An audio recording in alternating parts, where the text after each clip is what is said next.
ఇంక్లాబ్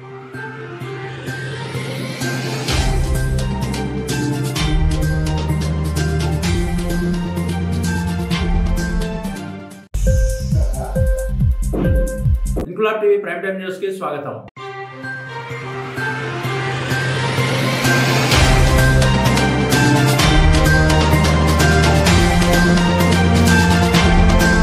మేడ్చల్ మల్కాజ్గిరి జిల్లాలో రెండో అతిపెద్ద చెరువు అయిన 62 ఎకరాల పరికి చెరువు ఇప్పుడు 16 ఎకరాలకు కుదించుకుపోయిందంటూ తెలంగాణ జాగృతి అధ్యక్షురాలు కవిత ఆవేదన వ్యక్తం చేశారు. కుత్బుల్లాపూర్ నియోజకవర్గంలోని పలు ప్రాంతాలలో పర్యటించి స్థానిక సమస్యలపై స్పందించిన కవిత పరికి చెరువును పరిశీలించి చెరువు పరిరక్షణ కోసం ఎంతో మంది ఎన్నో కేసులు పెట్టారని, పొలిటికల్ మేనేజ్మెంట్ చేస్తూ చెరువు తినేశారని, దీనిలో అన్ని పార్టీల నాయకులు ఉన్నారంటూ ఘాటుగా విమర్శించారు.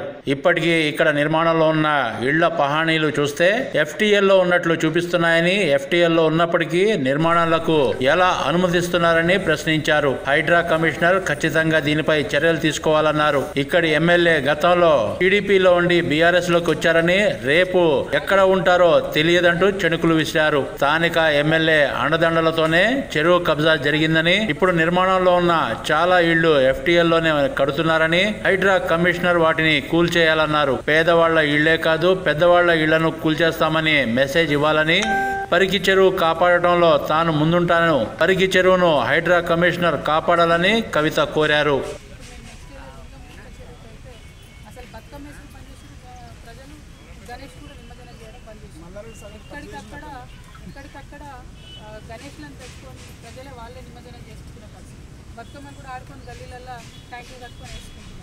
అంత సెంటిమెంటల్గా కూడా మొత్తం పాడైపోయినాయి చెరువులు.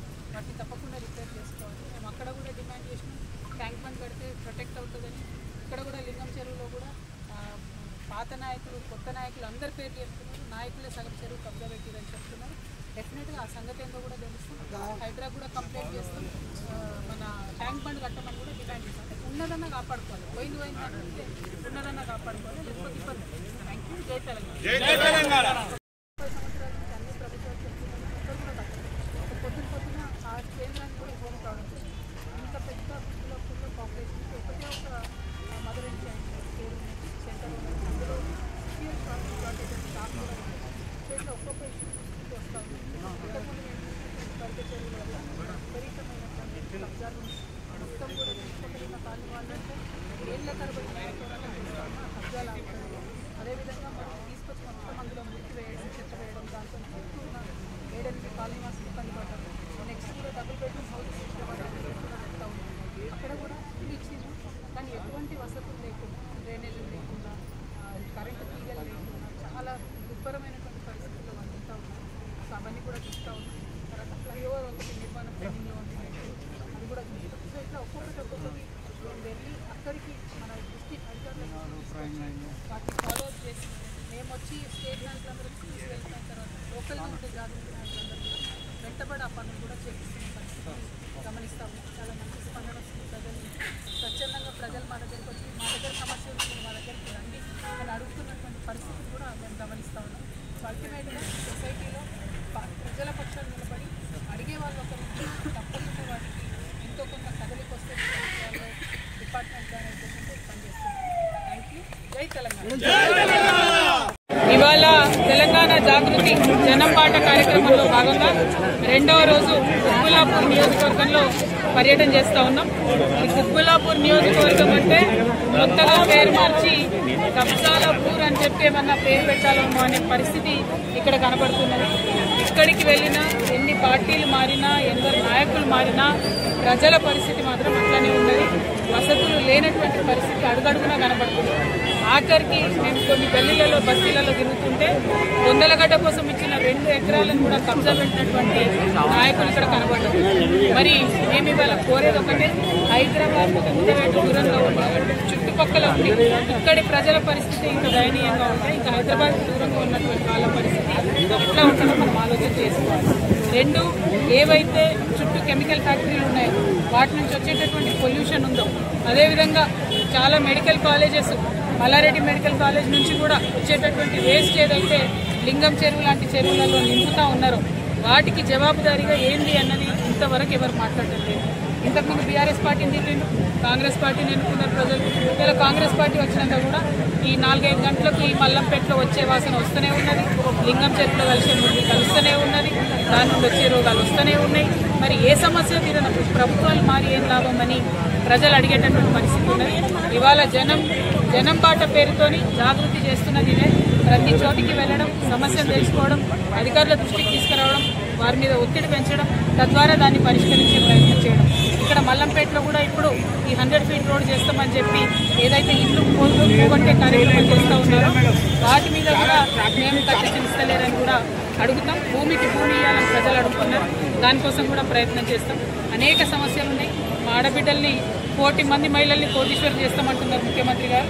కానీ ఆ మహిళలు గ్రూపుల వాళ్ళు కూర్చొని మాట్లాడుకోవడానికి కనీసం మహిళా భవనం లేనటువంటి పరిస్థితి. ఇక్కడ అలొకేషన్ అయ్యి 7 సంవత్సరాలు అయిపోయింది. ల్యాండ్ డబ్బులు 40 లక్షలు శాంక్షన్ అయ్యి సంవత్సరాలు అయిపోతుంది, కానీ ఇంతవరకు బిల్డింగ్ మాత్రం కట్టలేదు.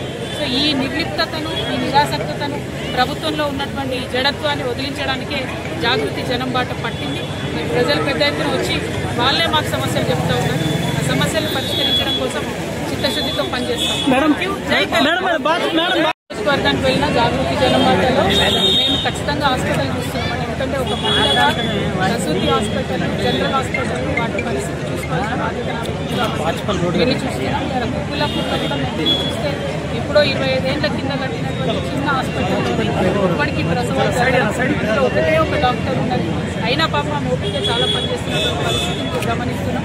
సివియర్లీ అండర్ స్టాఫ్ ఉన్నది. అక్కడ వాళ్ళ దగ్గర ఉన్న ప్లేస్లోనే ఇంకా బిల్డింగ్ ఎక్స్టెన్షన్ చేయగలిగినా కూడా చేయడం లేదు. పైగా 100 పడకల హాస్పిటల్ నిర్మిస్తామని 3 సార్లు ఎన్నికలలో అన్ని పార్టీల వాళ్ళు కూడా హామీలు ఇచ్చినారు. ఇంతవరకు దాని గురించి ఆలోచన చేయడం లేదు. సో 100 పడకల హాస్పిటల్ పిల్లలకు శాంక్షన్ చేయించడానికి నా వంతు ప్రయత్నం నేను చేస్తానని కూడా ప్రజలకు తెలియజేస్తూ ఉన్నాం. బస్ డిపో అయితే మరీ అన్ని నేనే ఎన్నికలలో వచ్చినప్పుడు చెప్పిన, అయినా సరే బస్ డిపోని గవర్నమెంట్లో బీఆర్ఎస్ ఉన్నా మరి పట్టించుకొని సాధించుకోలేకపోయినాం. కాబట్టి ఖచ్చితంగా బస్ డిపో కూడా చేయించడానికి శక్తివంతం లేకుండా ప్రయత్నం చేస్తానని తెలియజేస్తాను. మేడం, బాచ్పల్లి ఫ్లైఓవర్ కోసం బాచ్పల్లి ఫ్లైఓవర్ చాలా ఏళ్ళగా పెండింగ్ ఉంది, రోడ్డు సరిగ్గా లేదు, విపరీతం ట్రాఫిక్. ఇప్పుడు అదే వెళ్తా ఉన్నాం. బాచ్పల్లి ఫ్లైఓవర్ పెండింగ్లో ఉండడంతో మరి అక్కడ యాక్సిడెంట్ అవుతున్నాయని కూడా చెప్తా ఉన్నది అమ్మాయి మనోజ. సో ఎక్కడికి వెళ్ళినా కూడా యాక్సిడెంట్లు అవుతూ ఉన్నాయి. నిన్న ఉప్పల్ దగ్గర పోతే కూడా అదే పరిస్థితి. నెలల 4-5 మంది చనిపోతున్న ఫ్లైఓవర్ పూర్తి కాక ఇలా బాచ్పల్లి ఫ్లైఓవర్ కూడా అదే పరిస్థితి ఉంది. వాటిని త్వరితగతిన పూర్తి చేయడానికి డెఫినెట్గా మేము ఒత్తిడి పెంచుతాం. అంటే ఏళ్ల తరబడి ఉండడంతో ధరలు పెరుగుతాయి, మళ్ళీ కాంట్రాక్టర్లకు లాభం తగ్గితే ప్రజలకు మాత్రం ఇన్కన్వీనియన్స్ అవుతుంది. పరిస్థితి మారాలనే జాగ్రత్త ప్రయత్నం చేస్తాం. Thank you.